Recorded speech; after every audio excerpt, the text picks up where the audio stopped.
So our very warmest welcome to this ASLE Spotlight on New Work in the Environmental Humanities and Eco-Criticism. I'm Laura Barbas-Roden, Professor of Modern Languages at Wofford College, and I'm proud to be with Bethany Wiggin, the co-president of ASLE. For those of you joining an ASLE event for the first time, thank you and welcome. An extra hearty welcome to you. ASLE is a professional organization that seeks to inspire and promote intellectual work in the environmental humanities and arts. And we are so glad for you to join us today and invite you to help sustain and further our work by becoming an ASLE member if you're not one already.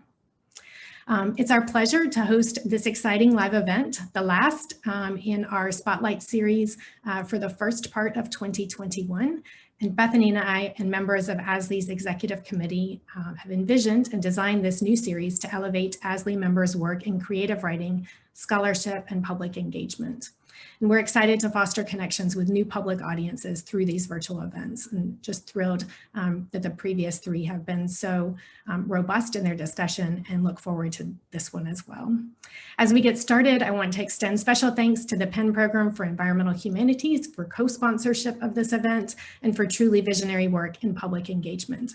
Special thanks to Angela Ferrenda of the PPEH, as well as to Amy McIntyre, ASLE's terrific managing director. This event would not be possible without the work of the Spotlight Planning Committee and the Selection Committee, and we extend gratitude for their labor, expertise, and time.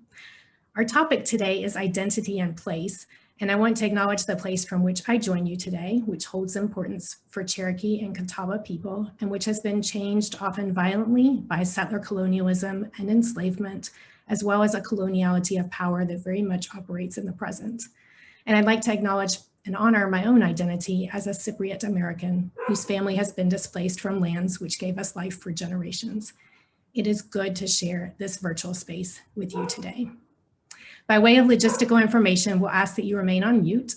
We'll have time for questions later, and we'll ask that you use the chat or raised hand function on your reactions button to indicate you have a question. Please try to keep your questions concise since we have only brief minutes together. Amy will staff the controls and waiting room. And now it's my great good fortune to introduce our guest moderator, Gisela Jefes. Gisela is professor of Latin American literature at Rice University, and she also teaches creative writing in Spanish. She is a prolific creative writer, essayist, and scholar. With Jennifer French, she is co-editor of the recent book, The Latin American Eco-Cultural Reader, and Pushing Past the Human in Latin American Cinema, the latter with Carolyn Fornoff. She is the founder of the digital repository Archiving the Future, the Recovery of a Heritage in the Making, which is an initiative that seeks to gather and record the voices of Spanish American writers living in the United States. Gisela, I'll let you take it from here. Thank you, Laura. I am very happy to be here, and I am extremely honored to welcome these wonderful scholars, writers, and poets. I'm going to introduce them in order.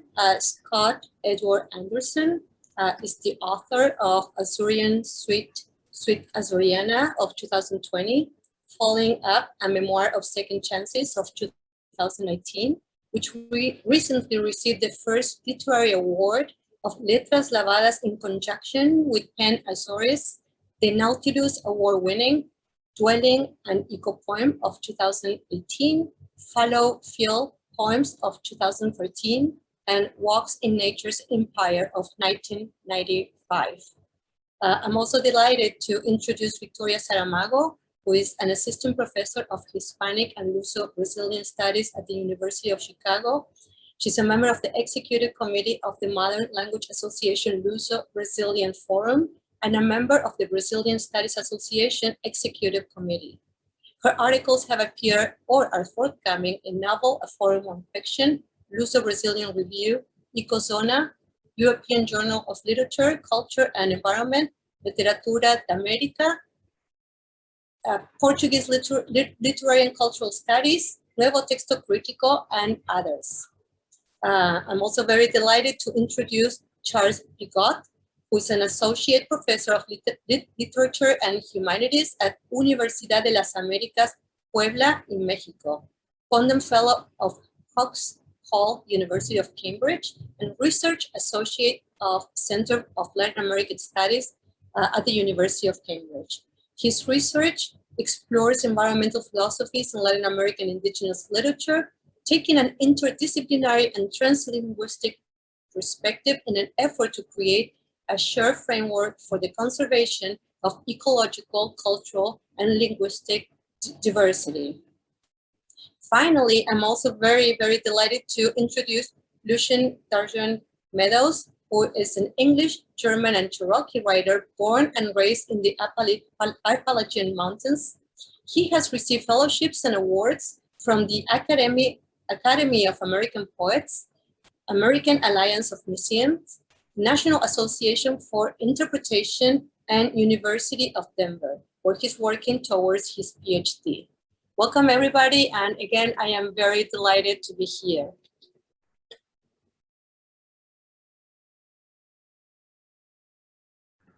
We'll start with Scott, and so I'll turn the mic over to you. Okay, thank you, Amy. And I want to thank Amy and Asli and Gisela and Laura and all the other panelists here today. This is really an honor to be here.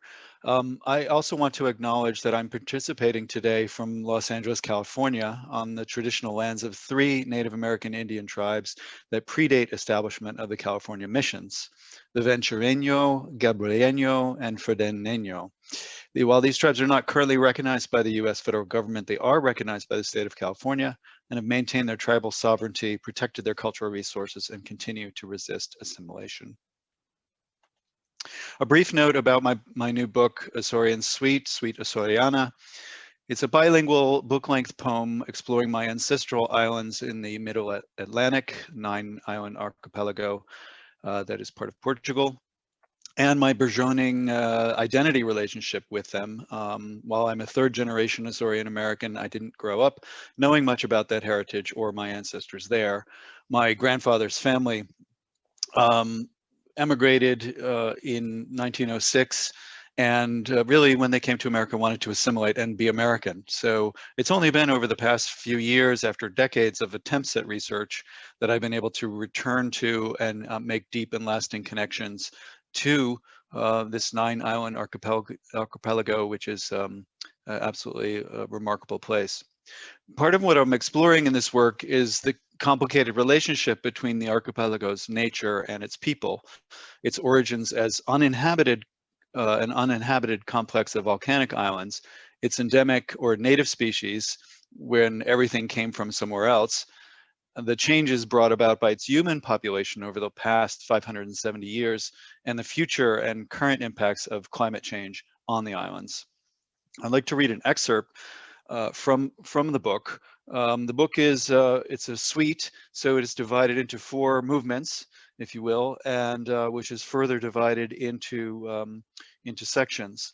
And I'm going to read from the 2nd movement, and which I thought was relevant to our conversation today. Longitude and isolation. The slow-moving seafloor spreading along the mid-Atlantic ridge, which runs from Iceland to Tristan da Cunha, the Azores, where 3 continental plates come together and drift away, causing constant tectonic disturbance.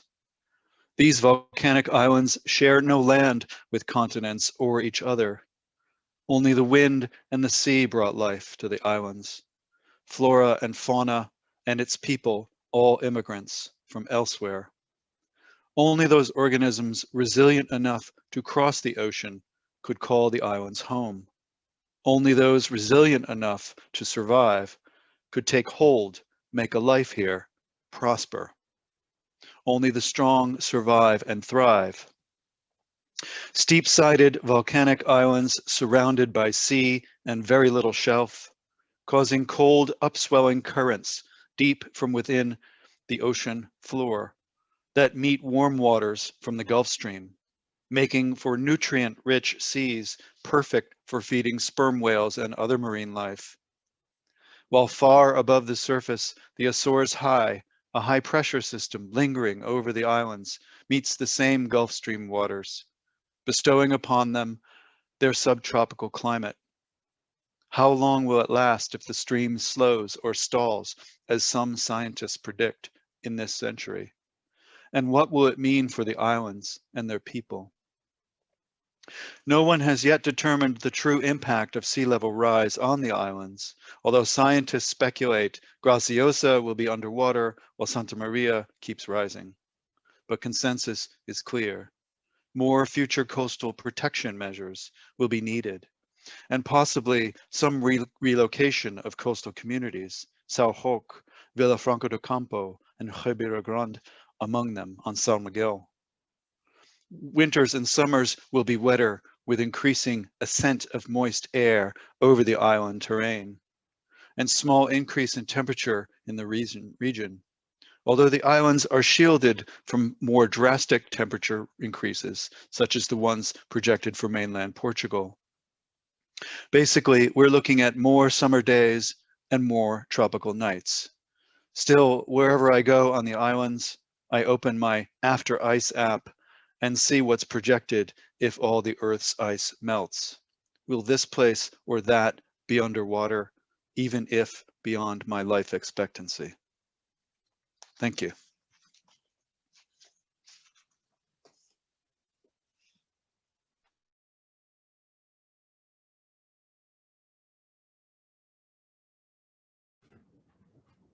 Thank you so much, Scott. And Amy, could we have the next slide, please?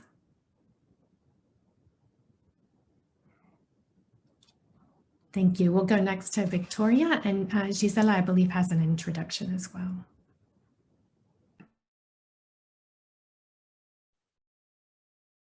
Yeah, I already introduced Victoria, but welcome, Victoria, and we're ready to listen to you whenever you're ready. Thank you very much. Yeah, I want to start by thanking you all, especially Amy, Angela, Gisela, and Laura for putting together such a wonderful series. I've been very much enjoying the other episodes, and it's an honor to be here. I'm also very happy to be in a panel that has such a fruitful combination of academic and creative pieces. So delighted to be here with you all today. So thank you very much for attending this event. And today I'm going to talk a bit about my recent book that came out last November by Northwestern University Press. The title is Fictional Environments, Mimesis, Deforestation and Development in Latin America. And well, in a few words, this is a book that explores the role of fiction in contributing to environmental imaginaries and establishing environmental policies as well. So the main questions that guide me throughout the chapters are basically how can we understand the role of novels, and in this case, for most of the times of canonical novels, that persist in our imagination, right? That keep being read and keep being discussed and keep generating filmic adaptations. So keep being somehow part of the way through which we imagine some environments. And how can we understand this role, this persisting environmental imaginary that is brought to us by these novels in relation to the environmental transformations that have been taking place in the regions where these novels are set? So how can we think about this dynamic relationship between change and permanence? What is the role of literary representation on commenting on this change, on the other hand, on providing non-changeable images that contrast with those changes, right? So what is the role of fiction and of mimesis, literary representation, in establishing, reinforcing, and challenging these perceptions of environmental change? And as you will have seen from the title of the book, I focus on Latin American literature, more specifically on Latin American narrative. And historically, I focus on this moment from the 1940s to the 1960s. The last chapter goes to the 1980s. So this mid-20th century moment was really a moment of transformations in Latin America, with developmentalist policies across the region, increased deforestation, urbanization, agricultural changes, the mechanization of agriculture. So it's really a moment in which, most of the ecological movements that would become organized in the late 20th century were not still there, but there was already this very strong sense of change. And this is roughly the moment on which I focus. And to give you some idea of where of what my book consists of, the chapters and the authors. So I divided the book in 3 parts. Each one of them focuses on a set of issues, attitudes, policies that have been affecting processes of deforestation in Latin America and the imaginative framework attached to them. In the first part, it talks about conservation, and I'm very interested about in the relationship between fiction writing and conservationist policies in the region. So how can novels, for example, inspire the creation of national parks and other conservationist initiatives? And I focus on Alejo Carpentier, on the Venezuelan Gran Sabana, and João Guimarães Rosa on the Brazilian Sertões, the backlands, and also on a range of other journalistic materials, TV shows, and other cultural objects. The second part focuses more on developmentalist policies, especially related to urbanization and the mechanization of agriculture. And I focus on Clarice Lispector on the urbanizing suburbs of Brazil and Juan Rulfo on the Mexican countryside. And I try to understand how their novels have reflected on and also offered counterpoints to these developmentalist policies in Mexico and in Brazil. Finally, my last chapter, brings like a different take on the way in which these authors have been approaching these environments. And I make an argument about how to reconcile this increasing environmental awareness that you see throughout the second half of the 20th century and the 21st century, and the reading public's resulting demands with conceptions of literary creation that are not necessarily in line with those demands. So I focus on Mario Vargas Llosa, on the Peruvian Amazon, and how his works can help us, can create some kind of defense of fiction that does not entail some kind of environmental agenda attached to it. So yeah, mostly I wanted to recover these authors and think about them as a corpus, is about the generation dealing with this diverse yet parallel issues, and use this this moment to bring some theoretical considerations about this dynamic relationship between fiction writing and environmental change. So I guess I've spoken for 5 minutes. I'm going to give the word to the next speaker. Thank you.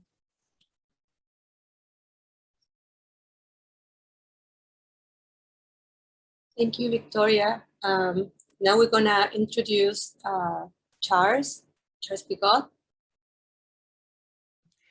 Great, thank you very much, Gisela. Well, it's fantastic to be here, and I'd like to thank the whole committee for the wonderful organization of the series. So I'm going to be speaking about my recent book published last year with Routledge, Writing the Land, Writing Humanity, the Maya Literary Renaissance. And the book discusses the emergence of contemporary bilingual literature in Spanish and the Maya language of the Yucatan Peninsula in Southeast Mexico. It draws on textual analysis of 8 representative works, as well as conversations in the Maya language with the authors themselves, to argue that their writing can really change the way we understand literature universally. So instead of being a purely human phenomenon, literature is one of the ways that nature writes itself and constantly evolves. And in order to argue this point, I create a dialogue between indigenous Maya concepts and theories from Western philosophy and science, following a methodology that I define as intercultural eco-criticism. And the first philosopher I draw on is Michel Serres, and his idea that the universe can be understood as a great story or a grand récit. So human stories emerge from the narrative structure of nature as a whole. And I also draw on Charles Sanders Peirce and his idea that nature has a fundamentally semiotic quality, meaning that it can be understood as a huge network of relationships between signs. So again, human ways of creating meaning emerge from wider patterns of meaning in the natural world. And I link these perspectives with 2 Maya concepts. The first is Tzikbal, which is a story, but also a conversation. So how stories emerge through dialogue, through the interaction between diverse voices, both human and non-human. And the other concept is Ebe, which can be translated roughly as writing, but it's also inscription in a much wider sense, like agriculture, the tracks left by animals, but even perhaps the non-physical traces left by previous expressions, such as ideas or understandings. So in this way, the dialogues of Tsiqbal create concrete narratives, or Ebe, which in turn form the basis for new conversations. And this is something that occurs not only between humans, but between all elements of nature, as we also see in the combination of Serre and Peirce. So I argue that the Maya literature presents the land itself as a constant interaction between the dialogue of Tsiqbal and the inscription of Ebe as a cyclical process that I call bioregional becoming. Now, the bioregion is a concept that Robert Thayer defines as a unique region made up of unique human and non-human elements. This is my paraphrase. And the Yucatan Peninsula, where the texts come from, really fulfills this criterion in its range of unique geology, species, languages, and cultural phenomena. And this is a bioregional becoming because it's not static. It's formed through the constant creation of multiple narratives by multiple human and non-human actors. And within this process, humanity also emerges dialogically through the interaction with the non-human environment. And here I draw on the theory of structural coupling proposed by the Chilean biologists Humberto Maturana and Francisco Varela, according to which the organism transforms its environment, while the environment also transforms the organism in turn. And I relate this to the Maya concept of Awil, or the double gaze, the complementarity of two parts to make a whole. And literature is really no different in this respect, since it also brings forth a symbolic habitat which can change our understanding of ourselves, a process that I call literary inhabitation. So in summary, the book creates a conceptual map of how literature constantly emerges from the more than human world, and how both the human and the non-human are constantly redefined through this process. So in this way, it's not so much humans writing about nature as nature writing humanity.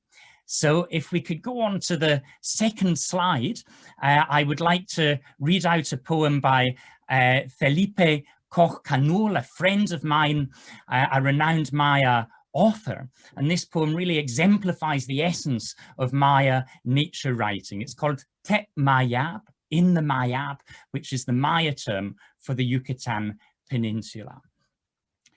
Te Mayab, Tula kalba al kut'ai, Tula kalba al kut'an, Chen ba'ale, Yanum kan balta al u'uya, Utia al ka na'atak. Hachnibol al titulakale ish. Thank you very much.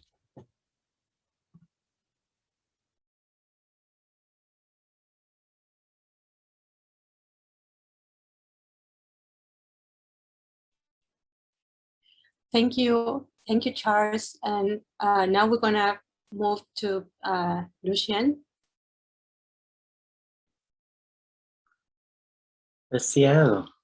Lucien Tawadoa. Hello, my name is Lucien, a scholar of Cherokee and Euro-American descent, coming to you from the ancestral homelands of the Cheyenne, the Ute, and the Arapaho peoples in northern Colorado. We had snow just last month, but this week we are in the high 80s. So many flowers and trees have bloomed, and the cottonwoods are loosing such great tufts of white. I feel like I'm seeing snow again here in June. I'm grateful to Asley for the opportunity to chat about my essay, Circling Eloh, a Meditation, to New England Review for publishing this essay, and to Scott, Victoria, and Charles for this dialogue. Across many Native American epistemologies, where is more important than when? As Cree scholar Winona Wheeler writes, the land has their own set of memories. Fellow Cherokee scholar Rose Gubeli names and describes the Cherokee rhetoric of elology, coming from Eloh, the Cherokee word for land, religion, law, history, and culture. Gubeli describes elology as a rhetorical form that interweaves language, land, and memory. I describe this as, there is no we without a here. There is no when without a where. In circling Eloh, I engage critical research, lyric essay, and memory to explore the elegies and ethics of remembrance. I structure this essay largely through a run around the 25-mile circumference of the Horsetooth Reservoir, a 51 billion gallon reservoir that you can see in this photo, just 3 miles from where I sit now. Constructed in 1949 as part of the Colorado Big Thompson project, one of the largest projects ever attempted at that point by the US Bureau of Reclamation. It was described in a major 1945 article titled "Piercing the Backbone of a Continent." To fill the reservoir, the small town of Stout was flooded, erased. Sometimes when the light and water level are just right, one can see the remains of the native stone one-room schoolhouse. Woven with this narrative about the Horsetooth Reservoir, who is supported by 4 of Larimer County, Colorado's largest dams, each over 1 million cubic yards, and just for scale, only 12 of our county's 136 dams are over 100,000 cubic yards. Our reflections with water and flooding in what is now called West Virginia, where I was raised, where my father, like his father and his father, took their sons for long hikes, asking them, asking me every so often, the flood's coming now, what do you do? Where for years students of Marsh Fork Elementary School learned immediately below a dam, often cited for neglect of basic safety protocol, for example, being reinforced with rotting wood. That dam held back almost 3 billion gallons of coal waste, and if it failed, the school would have been 6 feet underwater in 3 minutes. How do memory, forgetting, and silencing intersect with environmental trauma, reclamation, and survivance? What parallels exist between the erasure and flooding of a small Colorado town and the coal disasters and flooding of Appalachian communities? Between memories, physically erased through partial or hegemonic archives, and those psychologically erased through active forgetting. Shifting between research about the Bureau of Reclamation and environmental legislation and personal and ancestral memories of flood and confinement as a working class Cherokee, I meditate with these questions and their possibilities in this essay, Circling Eloh. Thank you. Thank you so much, Lucien, for that beautiful meditation with us. And thank you to all of you who've spoken about your work and read it and shared it with us. I'll open with a first question. We'll follow with a question from Gisela to the whole group. We'll let the writers and scholars respond in the order that they wish.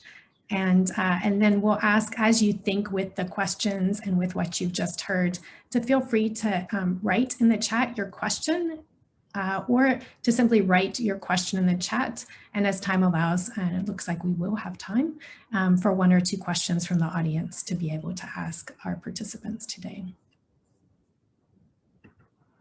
So I'll just start first with thanks, because it was truly a pleasure to read your text and think with them.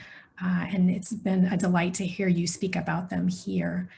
And I'll say that each of you thinks about and with places and identities that change over time, and texts that once written make places fixed in some way, even though, Victoria, as you point out, their reception is always ongoing.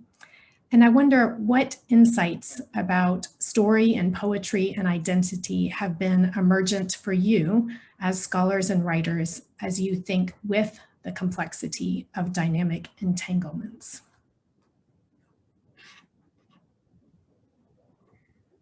Okay, well, thank you very much, Laura. I think it's a really, really interesting question. I would say that the Maya literature that my book engages with, it doesn't so much fix places in stasis, but it's part of the evolution of the places themselves. It's one element of the semiotic tapestry, if you will. And I think one of the things that the book really seeks to explore is how stories about the land aren't purely representative of the land, but they're part and parcel of the land itself. So in many ways, my understanding of stories has changed as a result of the change in the way that I understand the land. And that's something that my engagement with Maya literature, with the Maya authors, has really given me.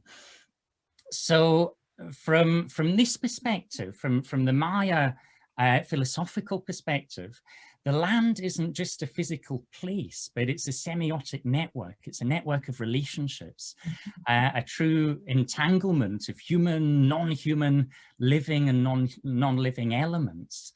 And literature very much forms part of that. If you like, the land itself is constituted by stories and narratives.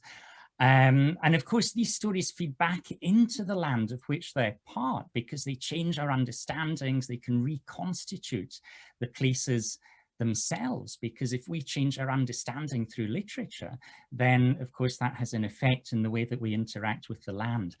And I think also in terms of identity, who we are is really rooted in our relationships across the human world, human, non-human world, the more than human world. But these relationships are constantly evolving, so we are constantly evolving as well. And that's why I very much follow Tim Ingold in preferring becoming over being, since who we are isn't so much what we are at any given moment, but the path that we're on. And it's often only made sense of retrospectively through constructing these narratives about ourselves or about the places we inhabit. And I think this comes forth very much in the Maya greeting, the common Maya greeting, how's it going? Which is Bish Abel, or literally, how is your path? So that would be my general response to your question, Laura, from the perspective of Maya literature and Maya philosophy. Thank you very much, Charles. Thank you, Laura. Yeah, when we think about storytelling and identity, of course, we have to think about those who are telling the story, but also about the many modes of reading these stories, right? And this is something that I came across many times as I wrote my book, because there are so many layers through which these novels can be understood and read, and they tell different stories depending on how you read them, right? So for example, as I said, I'm dealing with mostly canonical novels who have been, in the curriculum of schools, who have really been very present in collective imaginations. And in the school setting, for example, they're often read within a national framework in mind, as kind of expressions of some kind of a deep reality of the country, and this is the way in which they have often been read in many other contexts. But we must also take into consideration the regional identities that are at stake in these novels, especially when written by authors who were or from these areas or who had a very intimate knowledge with these areas, and the ways in which you have many more local forms of engaging with these works, you know, like for example, with Guimarães Rosa, the local cultural festivals and traditions related to his work, you know, that tell us a very different story about how these novels can become sites for the creation of identities that do not necessarily address this kind of national national framework with which they have been many times read. So yeah, I think it remains a challenge for us, right, to bring together all these levels, the very local, the regional, the national, the transnational, the Latin American thought of as a transnational region, and how they mutually illuminate each other, but also how they can also provide blind sides that kind of obfuscate what other types of readings can show. So I've been trying to deal with this different ways of reading and the many types of for identity formation that we can find depending on the angle through which we approach these works. Thank you, Victoria. And Scott, I see that you've unmuted, so I'll let you take Yeah. So I've been thinking about this. This is a really fantastic question, and gave me a lot of food for thought. I've been thinking about it in three contexts with relation to the Azores. One is the Chronicle of the Settlement of the Islands, which was written 150 years after that settlement by a Franciscan priest, Gaspar Fructuoso. It's a work called Saudades de Terra, and or Saudades of the Land. And so because it was written over 150 years after settlement, it's really hard to know how much of it is true and how much of it is, you know, just a fiction, or an evocation of the early settlers. I mean, there were very few people who settled the islands. They were brought mostly from the mainland, from the Alentejo, or from around Viseu in the north, and so they were interior people.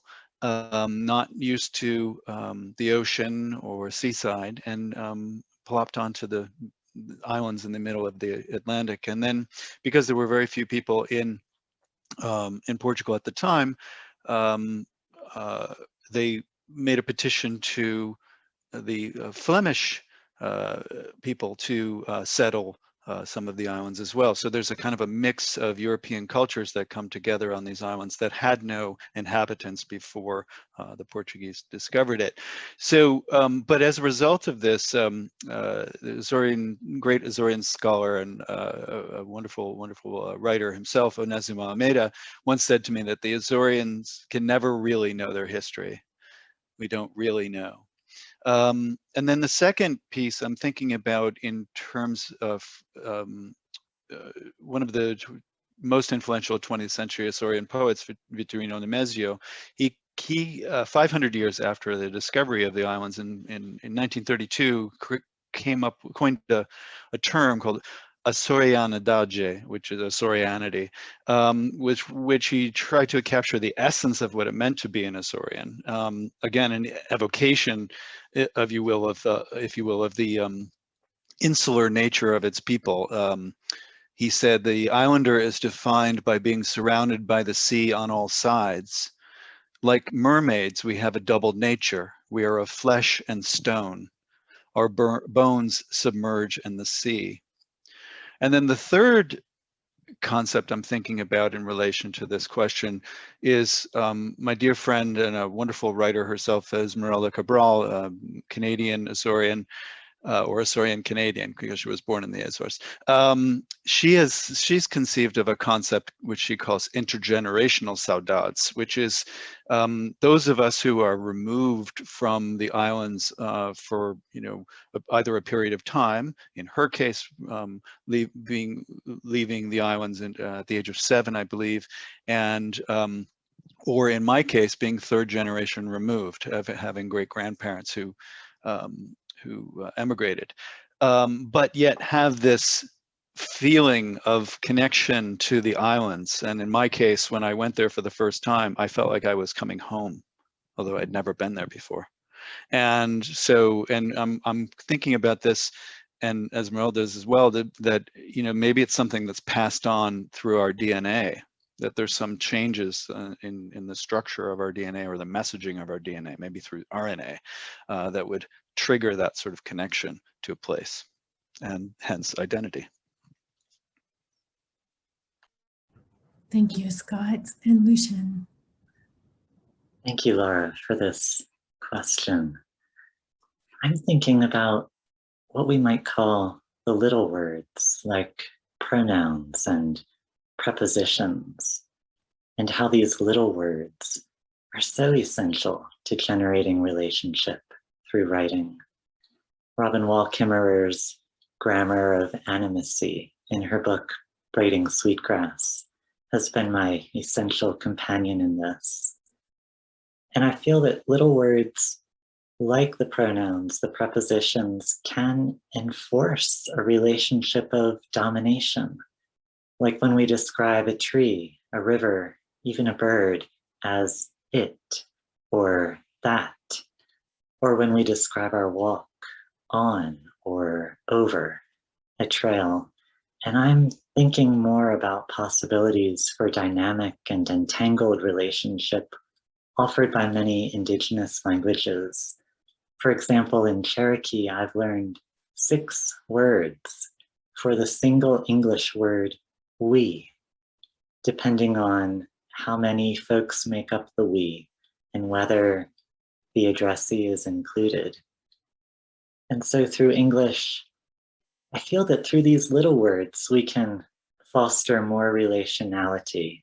Like I walk with the trail, alongside the trail, to the cottonwood, who is unloosing their tufts in this beautiful early summer afternoon.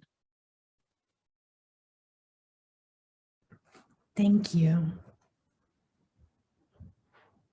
Thank you all very much. And Gisela, I'll let you pose the next question. And again, if you have something on your mind or you'd like to raise your hand, feel free to do so. And we'll open the question after Gisela.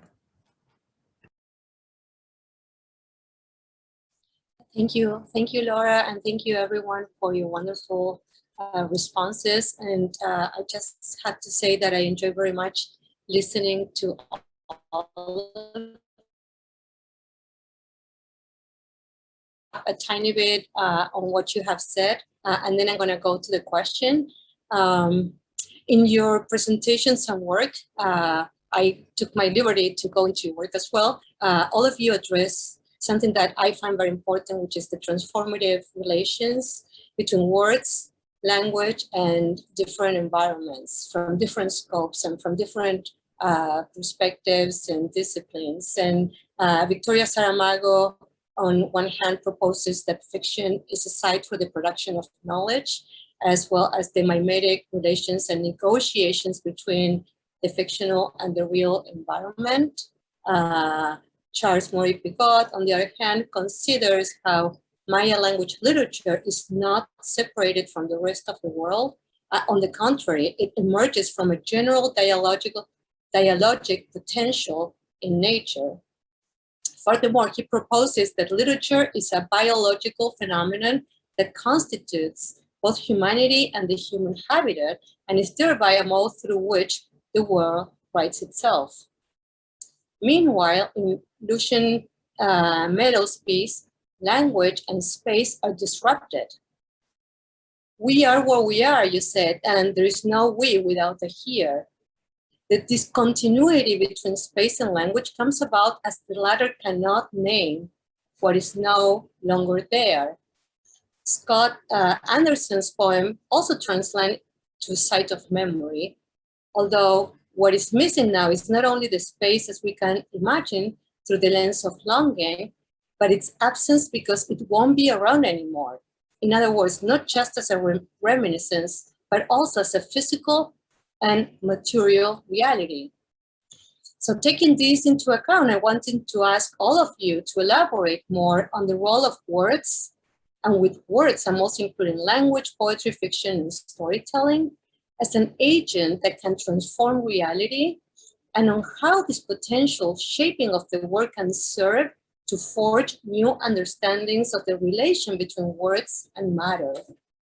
By this, I'm also thinking on how we can grasp through words the ongoing climate crisis, but also if literary and rhetorical constructions and figures such as metaphors, allegories, and metonymic are helpful at the time of making sense of these changes.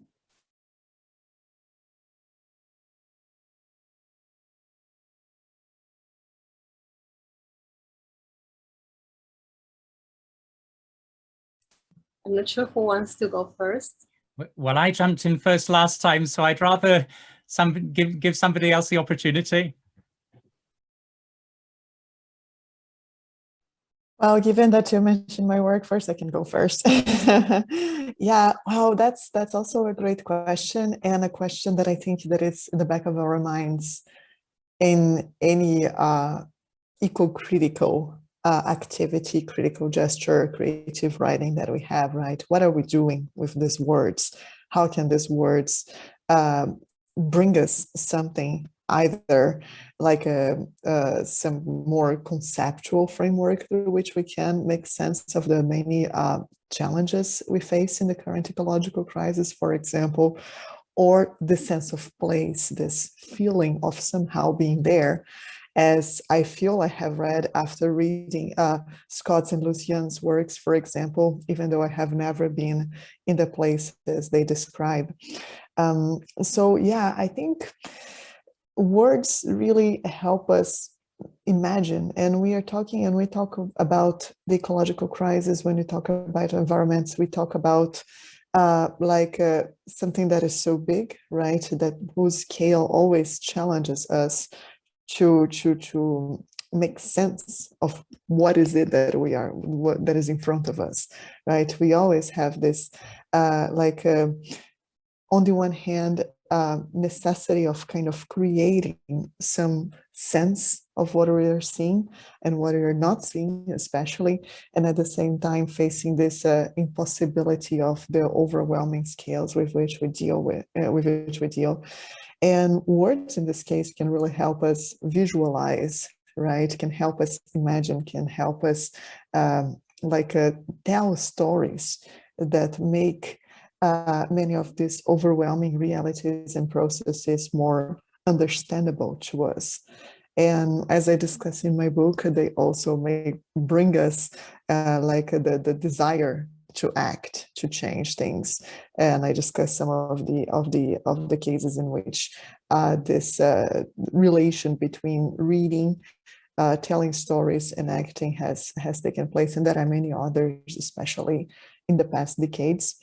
And if we think about all this metaphors, allegories, I really like, for example, Elizabeth DeLaury's latest book, Allegories of the Anthropocene, in which she shows how the allegorical mode really helps us think locally and diversely about this very large phenomenon that many times can be extremely hard to grasp, that is the Anthropocene. And so, yeah, I think eco-criticism has a wealth of brilliant insights onto how to make these connections meaningful and thought-provoking. Thank you, Gisela. Thank you, Victoria. Thank you so much for your answer. It's wonderful. Not sure who would like to go next. This is a wonderful question. So much to dwell with, if I may jump in. My hope would be that a relational way of communicating that honors and makes visible the many, many human and ecological and environmental relationships helps us to see how so many of our separations are constructs, even colonial constructs. My advisor, Joanna Howard, in her recent course on sentient ecologies, shared that one way to fail at surviving our ongoing environmental crisis is to neglect the communal. And that has really stayed with me.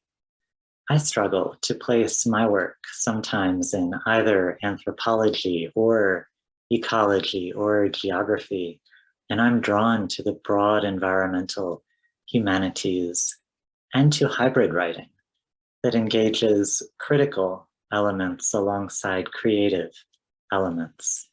This work feels crucial now as ever, and Driftpile Cree Nation scholar Billy Ray Belcourt writes in his recent book, A History of My Brief Body, that even in writing about grief, he says, the creative drive, the artistic impulse is above all a thunderous yes to life. And I would absolutely agree with that.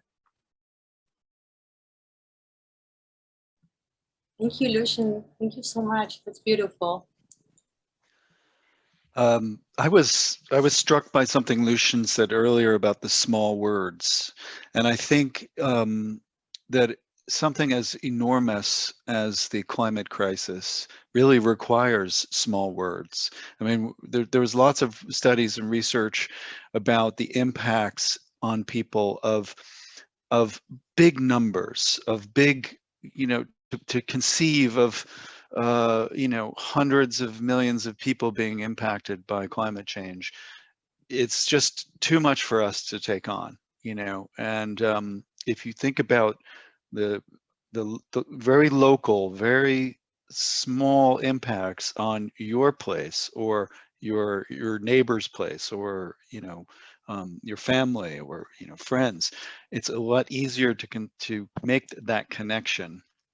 I worked for 15 years for the Nature Conservancy, and we struggled quite a bit about climate change.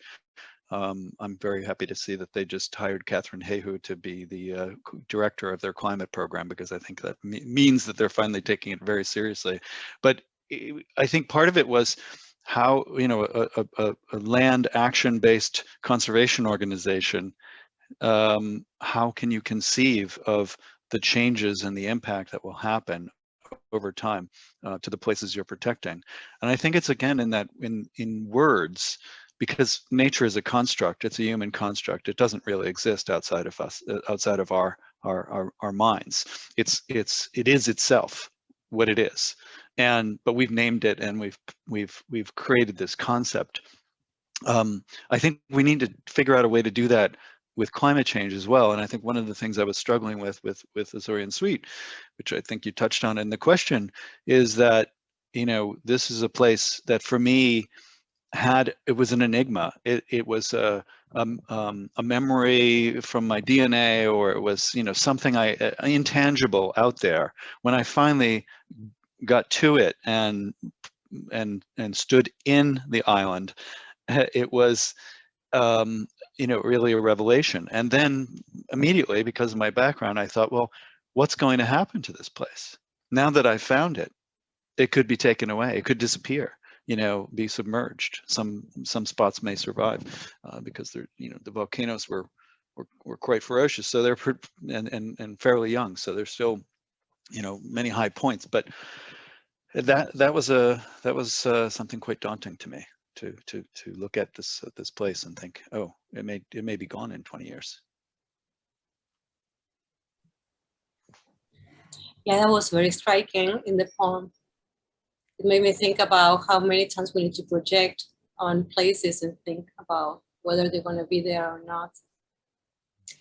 So Charles, you began and now you're finishing.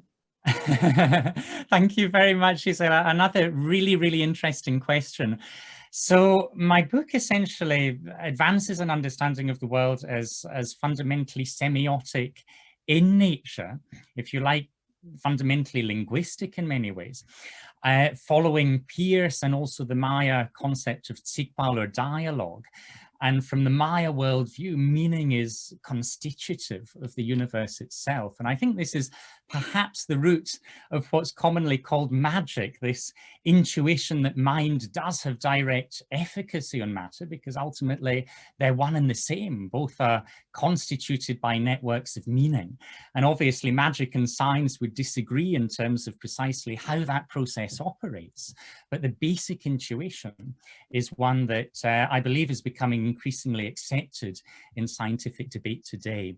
So this understanding really goes beyond, or indeed below, the division between the physical and the non-physical, or mind and matter, language and reality, since whether something is physical or not often depends on our level of perception, our kind of perception.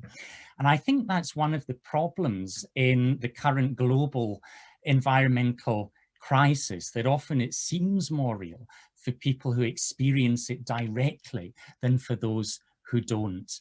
But it also means that storytelling, words, literature can be part of the solution, since literature can make things immediate to us. And of course, the literary world is no less of a world than the physical world around us. And through this literary inhabitation, through the inhabitation of environmental literature, people's perceptions can indeed change, and this can transform into actions that seek to preserve what's being lost. So for example, in the Maya literature, living in a city, one may not be aware of the destruction of the forest to build houses, but when the tearing down of trees is poetically invoked in the literature, it becomes immediate, and this can inspire people to take action. So I would say that this absence of any strict division between mind and matter, far from being a recipe for apathy, instead has the potential for true change and true environmental restoration. And I think my closing point on this issue is the fact that the Maya literary renaissance is a bilingual movement. So authors write in both Maya and Spanish, and the versions aren't exact equivalents because the philosophies are different. But this, in my view, forms part of this wider ecological or indeed semiotic tapestry of the land.